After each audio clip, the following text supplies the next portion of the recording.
Bulletin లో breaking news చూస్తున్నాం. జర్నలిస్టుల అరెస్టుపై హైదరాబాద్ సిపి సజ్జనార్ స్పందించారు. మహిళలపై నిరాధారంగా విమర్శలు చేయడం సరికాదన్న సజ్జనార్ ఈ కేసులో 3 రిపోర్టర్స్ ను అదుపులోకి తీసుకున్నామని తెలిపారు. చట్టం తన పని తాను చేసుకుపోతుందన్న ఆయన తప్పు చేయకపోతే విచారణకు సహకరించాలన్నారు. ఎంక్వైరీలో భాగంగానే తనిఖీలు చేశామని చెప్పారు. ఈ కేసుకి కావాల్సిన ఒక ప్రముఖ టీవీ ఛానల్ రిపోర్టర్స్ ని మనము అదుపులో తీసుకుని ప్రశ్నించడం జరుగుతుంది. దాని భాగంగా ఇంకా ఇన్వెస్టిగేషన్ జరుగుతుంది. మనము త్వరలోనే దానికి కావాల్సిన ఒక వివరాలను కూడా మనము చెప్పడం జరుగుతుంది. సో అందరు కూడా తెలుసు, మనకు ఈ ఒక ప్రజా జీవితంలో విమర్శలు అనేది సహజము.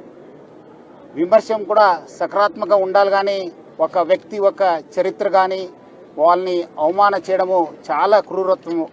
అది కూడా మహిళల అధికారులపైన మనము విమర్శ చేయడము, ఎటువంటి ఆధారం లేకుండా ప్రచారం చేయడము చాలా అంటే చాలా క్రూరత్వము. చట్టం తను పని చేస్తుంది. డెఫినెట్లీ చట్ట భాగంగా ఏమైనా మనం డెఫినెట్లీ పోతాను, మనము అక్కడ సర్చ్ చేస్తాను, కావాల్సిన వాళ్ళు అరెస్ట్ చేస్తాను, చట్టం ముందు పెడతాను, అప్పుడు చట్టం చూసుకుంటుంది. సో అందుకు ఎవరు కూడా మీరు విమర్శ చేయవచ్చు, కానీ వాళ్ళు చరిత్ర హాని చేయడం కానీ వాళ్ళపైన ఏం ఆధారం లేకుండా చేయడము చాలా బాధము. డెఫినెట్లీ చట్టం తన పని చేస్తుంది.